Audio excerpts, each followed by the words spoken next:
محترم سامعین و حاضرین کرام، آج میں آپ حضرات کے سامنے ایک ایسے موضوع پر گفتگو کرنا چاہوں گا جو اختلاف سے بالا تر ہے۔ دنیا کے ہر خطے میں، دنیا کے ہر مسئلے پر، دنیا کے ہر نظریے پر، دنیا کے ہر فلسفے پر اختلافات موجود ہیں، لیکن دنیا کا کوئی بھی فرد، دنیا کا کوئی بھی گروہ، دنیا کی کوئی بھی جماعت،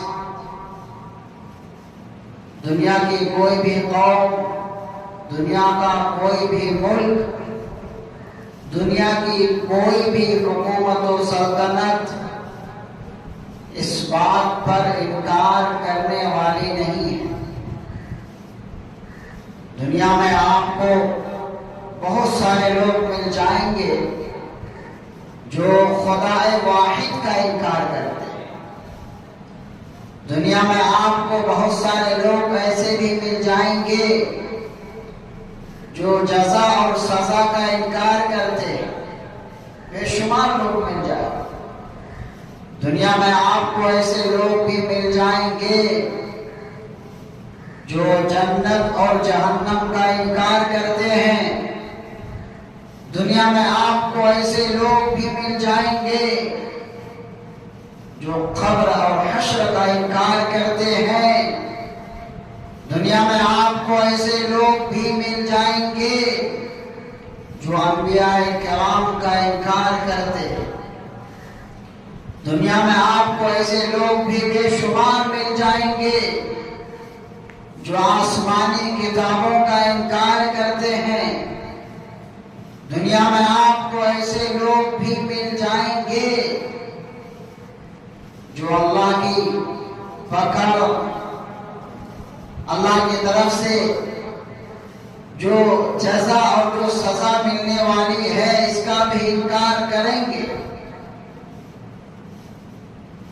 لیکن دنیا کی کوئی بھی قوم، دنیا کی کوئی بھی جماعت، دنیا کا کوئی بھی ملک، دنیا کا کوئی بھی شخص، کوئی بھی انسان اس بات پر انکار کرنے والی نہیں ہے کہ اس کو مرنا نہیں۔ دنیا میں جو بھی آیا ہے اس کو اس بات پر یقین ہے کہ اس کو اس دنیا کو چھوڑنا ہے، اس کو ایک نہ ایک دن مرنا ہے، اس عمر ناپائیدار کو ایک دن ختم ہونی ہے، کیونکہ موت ایک بدہی حقیقت ہے۔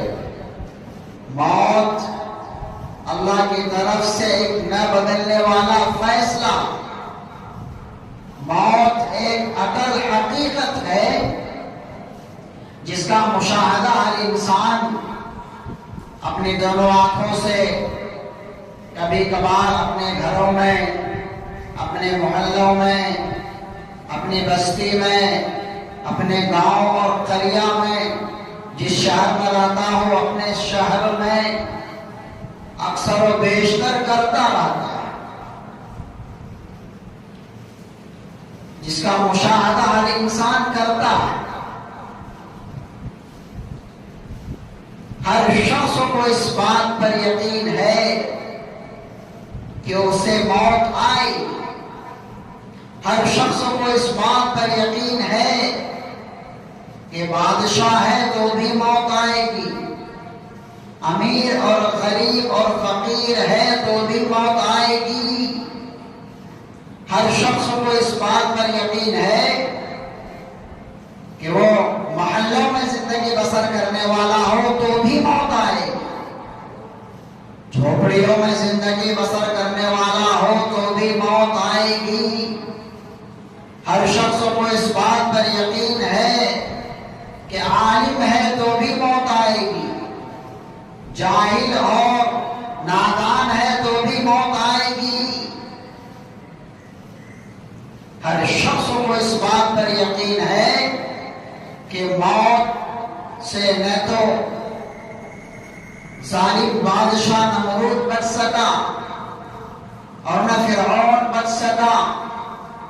ہر شخص کو اس بات پر یقین ہے کہ موت کے نظر میں فرعون جیسے متکبر، فرعون جیسے ظالم بادشاہ اور موسیٰ جیسے کلیم اللہ برابر ہے. ہمیں یقین ہے کہ موت کے نظر میں افلاطون، ارسطو اور لقمان جیسے بڑے بڑے حکیم اور ابو جہل، ابو لہب اور ابو طالب جیسے بڑے بڑے ناداں برابر ہیں. ہمیں یقین ہے کہ موت سے نہ تو سرکار دو عالم جناب محمد رسول اللہ صلی اللہ علیہ وسلم بچ سکے، نہ تو عمر فاروق، عثمان غنی، ابو بکر صدیق اور حضرت علی بچ سکے، اور نہ دنیا کے بڑے بڑے ظالم بچ سکے. موت کے نظر میں تمام لوگ برابر ہیں، سب کے سب برابر سرابر ہیں. ہر شخص کو اس بات پر یقین ہے اور ہونی بھی چاہیے کہ بچہ ہے تو بھی موت آئے گی، نوجوان ہے تو بھی موت آئے گی، بوڑھا ہے تو بھی موت آئے گی، طاقتور ہے، جسم اور جثہ سے بالکل مضبوط ہے تو بھی موت آئے گی، کمزور اور ناتوا ہے تو بھی موت آئے گی. اچھا کھانے والا ہو، ایک عام فہم انسان ہو، نارمل زندگی بسر کرتا ہو، ایک انسان بزنس کلاس میں زندگی بسر کرتا ہو، لگژری لائف جیتا ہو تو بھی موت آئے گی. اور ایک وہ انسان جو عام فہم زندگی بسر کرتا ہو تو بھی موت آئے گی. ہر شخص کو جب اس بات پر یقین ہے کہ اس عمر ناپائیدار کو ختم ہونا ہے، سب کے سب مریں گے، کوئی دنیا میں باقی رہنے کو نہیں آیا. جب دنیا ہی دار فانی ہے تو یہاں کی تمام چیزیں دار فانی، کوئی چیز یہاں باقی رہنے والی نہیں ہے. ہم باقی رہنے والے نہیں، ہمارا کاروبار باقی رہنے والا نہیں، ہماری تجارت باقی رہنے والی نہیں، ہمارے محلات، ہمارے گھر، ہماری بلڈنگیں، ہماری گھوڑے اور گاڑیاں باقی رہنے والی نہیں ہیں. سب کے سب نیست و نابود ہونے والی ہیں، ختم ہونے والی. ضرورت اس بات کی ہے جب مجھے معلوم ہے کہ ہمیں مرنا ہے تو عقل مند انسان وہ ہے جو موت سے پہلے اپنی موت کی تیاری کرے. عقل مند انسان وہی ہے. ایک انسان سفر کر رہا ہے، آج ہم اس دنیا کے پیچھے اپنے آپ کو لگا چکے ہیں. ہر انسان جب وہ صبح کو اپنی آنکھیں کھولتا ہے تو اس کے اندر کی یہ آواز ہوتی ہے کہ اللہ تبارک و تعالی ہمیں اس دنیا میں کامیاب کر دے. اور اس کامیابی کے چکر میں انسان اپنی طاقت کو، اپنے دماغ کو، اپنی توانائی کو اس دنیا کے پیچھے لگاتا ہے، اس دنیا کے پیچھے صرف کرتا ہے، استعمال کرتا ہے. کیوں؟ اس کے اندر کی یہ آواز ہوتی ہے کہ اللہ مجھے اس دنیا میں کامیاب کر دے. وہ دنیا میں کامیاب ہونا چاہتا ہے، کامیابی کو پہنچنا چاہتا ہے، جس کے پیچھے وہ ساری طاقتیں لگا دیتا ہے. لیکن وہ انسان اس بات کو بھول رہا ہے کہ چاہے وہ دنیا کے پیچھے جتنی محنت کر لے، جتنا بھی اپنے آپ کو لگا لے، جتنا بھی اپنے آپ کو کھپا دے، وہ کامیاب اتنا ہی ہوگا جتنا کہ اللہ اس کے مقدر میں لکھ چکے. انسان کے چاہنے کے بقدر انسان کو دنیا نہیں ملتی. جتنا اللہ چاہتا ہے اتنی آپ کو دنیا ملے گی. اللہ کے چاہنے کے بقدر آپ کو ساری چیزیں ملیں گی. آپ کے چاہنے کے بقدر آپ کو نہیں مل سکے. ورنہ انسان تو چاہتا ہے کہ ہم راتوں رات عرش معلیٰ پر پہنچ جائیں. راتوں رات کوئی ایسا ہمارے ساتھ کرشمہ ہو جائے کہ ہم دنیا کے حکومت پر بیٹھ جائیں. دنیا کا پاور میرے ہاتھ میں آ جائے. انسان کی یہ خواہش ہے، لیکن انسان کی خواہش کے مطابق کچھ نہیں ہوتا. آج ہم دنیا سے دل لگا بیٹھے ہیں. اللہ نے دنیا کے بارے میں کہا ہے وَمَا الْحَيَاةُ الدُّنْيَا إِلَّا مَتَاعُ الْغُرُورِ. دنیا صرف اور صرف دھوکے کا گھر ہے. اس دنیا کے پیچھے آپ جتنا بھی چاہو لگ جاؤ، تمام چیزوں کو لگا دو. دنیا کی مثال صرف اتنی ہے. اور اس دنیا میں وہی انسان سکون اور مزے کے ساتھ ٹینشن فری رہ سکتا ہے جو اس دنیا کو صرف کرائے کا گھر سمجھے، مسافر خانہ سمجھے، سفر کی ایک مدت سمجھے. جو دنیا کو یہ سمجھے گا وہ دنیا میں مزے اور عیش و عشرت کر کے چلا جائے. ورنہ جو انسان اس دنیا کو ہمیشہ ہمیش کی جگہ سمجھے گا اور وہ سمجھے گا کہ یہی دنیا لا فانی ہے، کبھی اس دنیا کو فنا نہیں ہے، اس دنیا میں ہم جو چاہیں وہ حاصل کر لیں، ایسے لوگ ہمیشہ ہمیش ڈپریشن کا شکار ہوتے ہیں.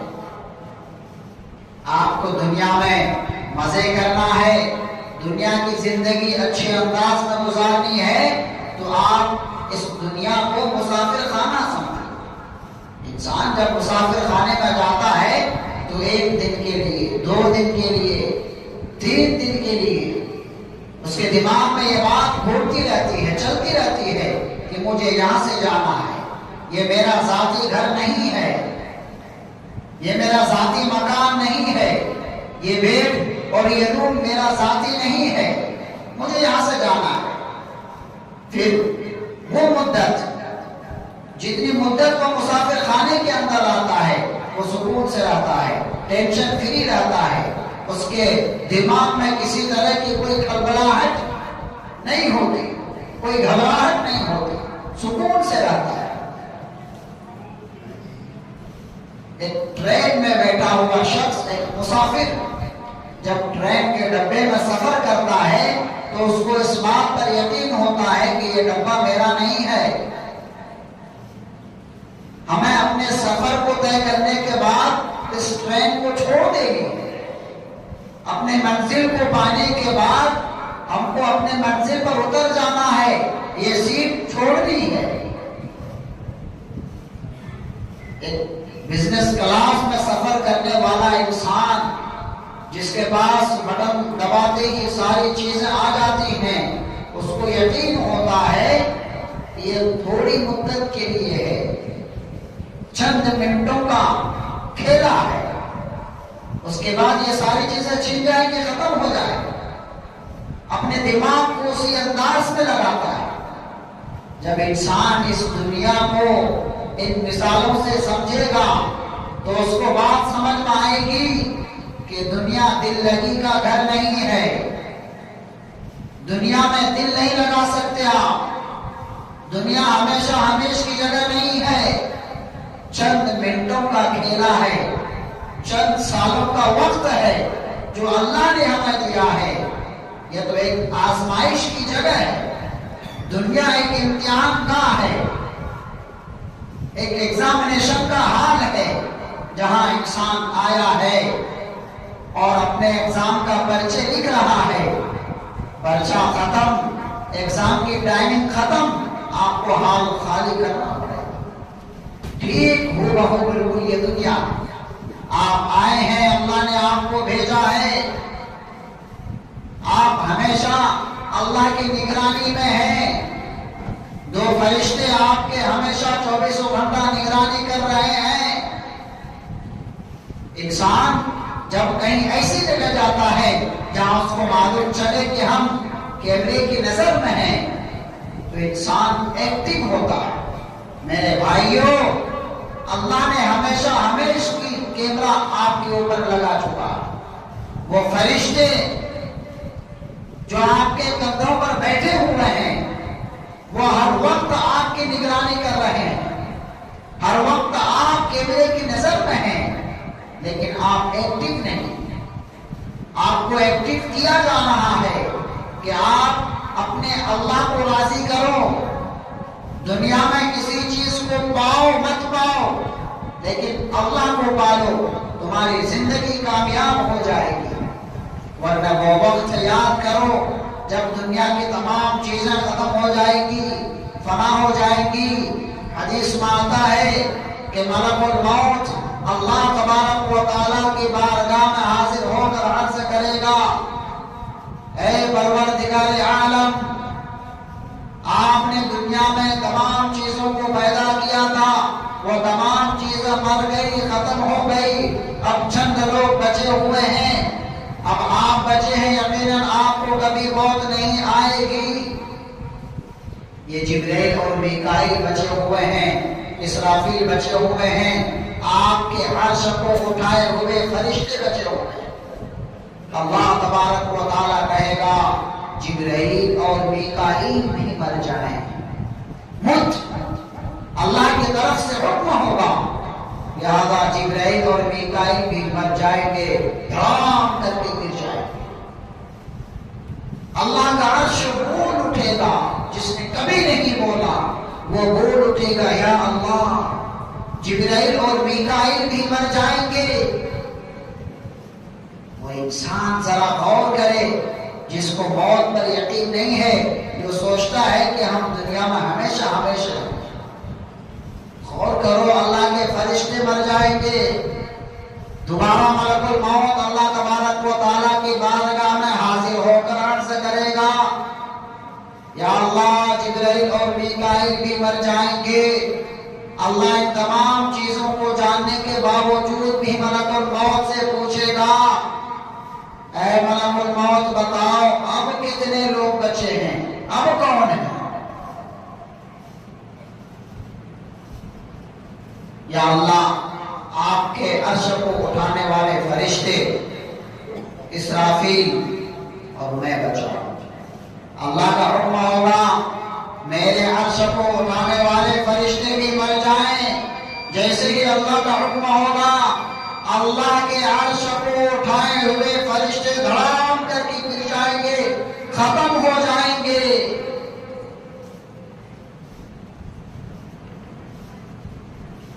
اللہ کی طرف سے حکم ہوگا اسرافیل بھی مر جائیں، اسرافیل بھی مر جائیں گے۔ جب اسرافیل مریں گے، حضرت اسرافیل علیہ السلام ان کے ہاتھ میں جو سور پھونکنے کا جو سور ہوگا وہ چھٹ سے گرے گا اور عرش کے نیچے سے جا کے لگ جائے گا، جیسے پنکھا پھول چھت پہ لگاتے ہیں۔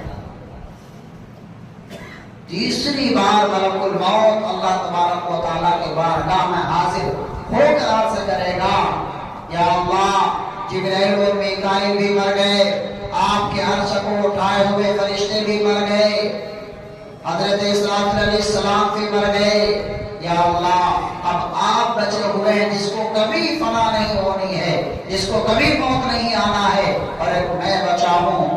اللہ کا حکم ہوگا، اے ملک الموت تو بھی میری ایک مخلوق میں سے ایک مخلوق ہے، مت فَإِنَّكَ خَلْقٌ مِّنْ خَلْقٍ، تو بھی میری مخلوق میں سے ایک مخلوق ہے۔ اے ملک الموت میں نے جس کام کے لیے تم کو بنایا تھا، پیدا کیا تھا، تم نے اس کو پورا کر دیا، لہذا تو بھی مر جا۔ ملک الموت بھی مر جائیں گے، اب کوئی نہیں ہوگا، صرف اللہ۔ اس وقت اللہ تبارک و تعالیٰ ارشاد فرمائیں گے، من کان لی شریکا فلیاتی، من کان لی شریکا فلیاتی، اگر کوئی میرا شریک ہے تو آ جاؤ، کون ہے میرا شریک آ جاؤ، کون ہے میرا شریک آ جاؤ۔ اے دنیا والو، دنیا میں اللہ کے شریک کو ماننے والوں، دیگر خداؤں کو ماننے والوں، دیگر پتھروں پر، دیگر چیزوں پر اپنی آستھائیں رکھنے والوں، دیکھو اللہ کیا کہتا ہے۔